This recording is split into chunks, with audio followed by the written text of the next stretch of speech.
Thank you, guys. That's very kind. You really didn't need to. You really didn't need to do that.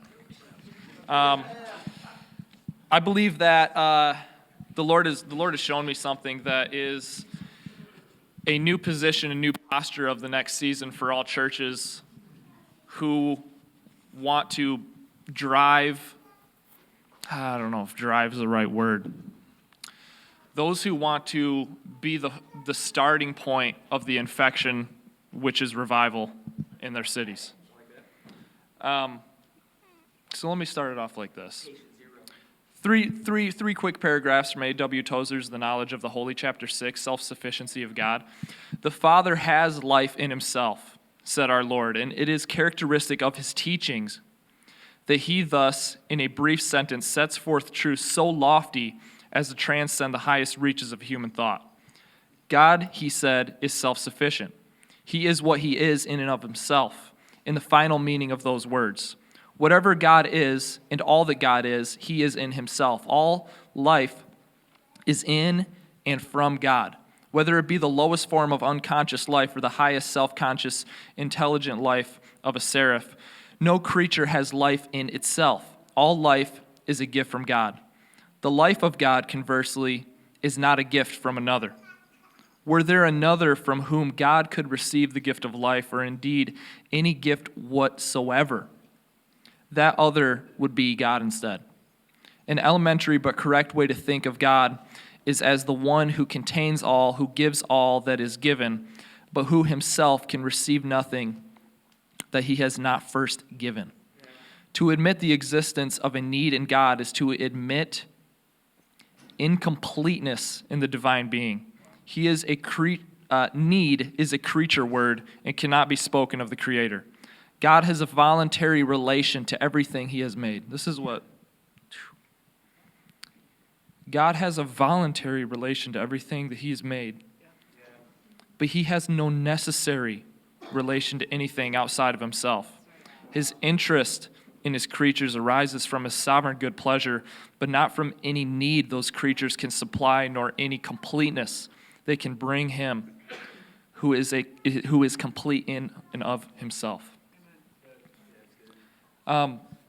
This set me on a little path of just helping me to understand the absolute need, requirement, and reliance on the Lord that we all should have, especially myself.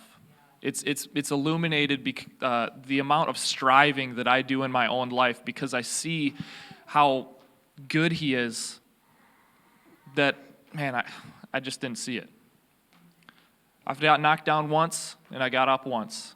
I got knocked down twice, and I got up twice. I got knocked down 3 times, and I got up 3 times, and so on. And you read the Beatitudes, just the first 4 Beatitudes. Blessed are the poor in spirit, for theirs is the kingdom of heaven. Blessed are those who mourn, for they shall be comforted. Blessed are the meek, for they shall inherit the earth. Blessed are those who hunger and thirst for righteousness, for they shall be filled. I got knocked down 100 times, but I've only gotten up 99 now. This last time, I'm not getting up. It's this place with the Lord where he speaks to this lowliness that allows him to be who he should be in your life. Getting knocked down 100 times, but only getting up the 99 is something that he's been trying to teach you with every time you've gotten knocked over.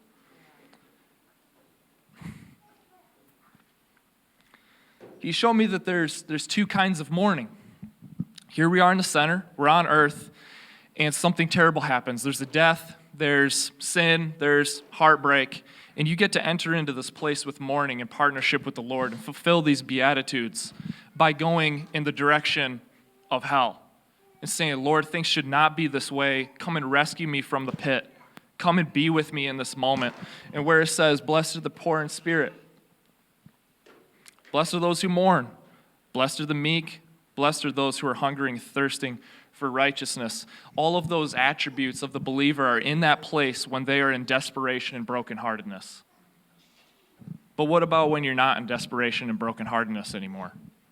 Do these beatitudes not apply to you? Are you not going to, I don't know, is the kingdom of heaven not yours when you're not poor in spirit like that, when life isn't falling apart? Is he still going to comfort you even though you don't have to mourn some sort of huge and massive loss? Do you still get to inherit the earth as a meek person who feels like life's going pretty well? And maybe you're fed pretty well and you're not that hungry or thirsty for righteousness the same way that you were in that desperation when life was falling apart.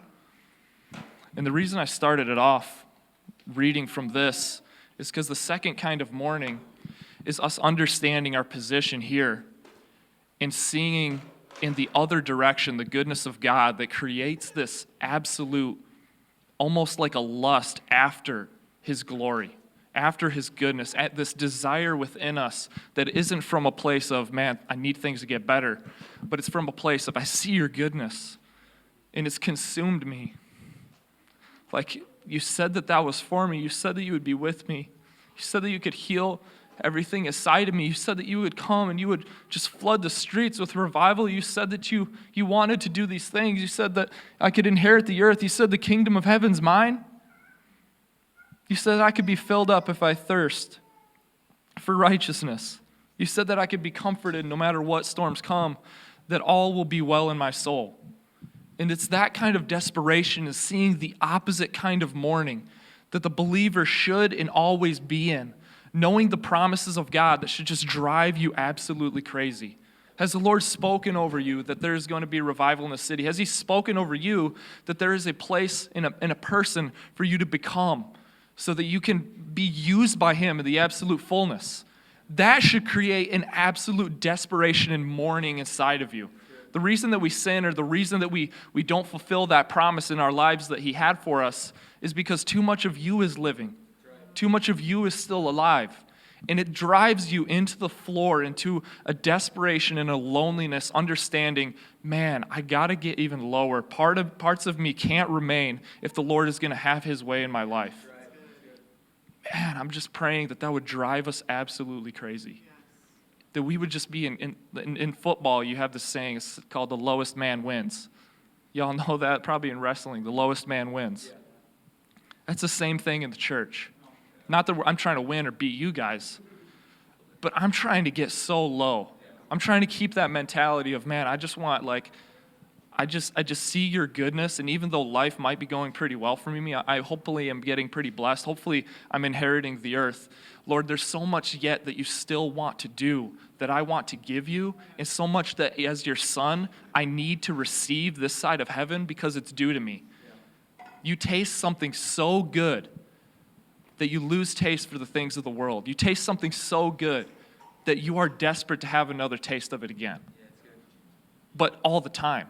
It's the zealous nature, the desperate nature, the almost like ridiculous nature of a believer that sees something so good in his Father that he has to replicate it, has to become it at all times, that makes you a maniac, that makes you completely separate from the world. Where it says, blessed are the poor in spirit, that should be our constant. Blessed are the poor in spirit, for theirs is the kingdom of heaven.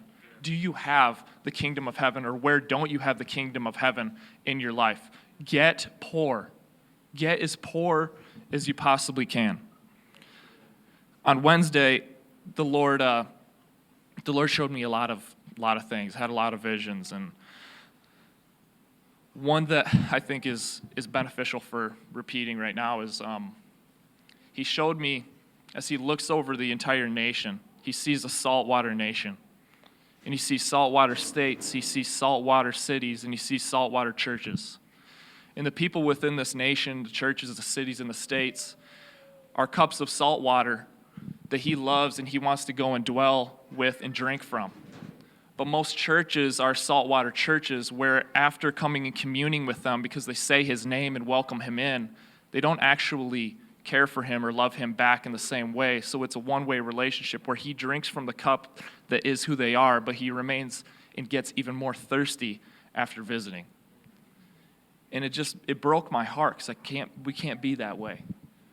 And he showed me the purification of a people and of a church comes from getting salty tears out of your cup so that you can be purified and be pure water and pure drink, so that when he comes and dwells with Takeover Church, that he can actually have something that satisfies him.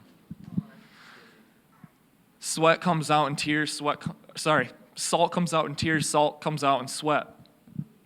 It's in this desperation, this longing for the Lord, for him to have his way, that he gets to be magnified in a way like he couldn't anywhere else.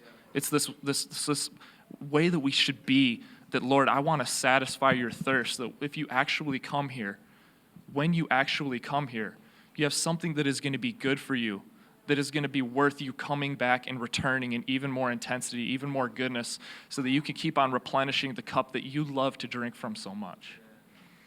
So let's go pray. I'm just praying that I just want the Lord to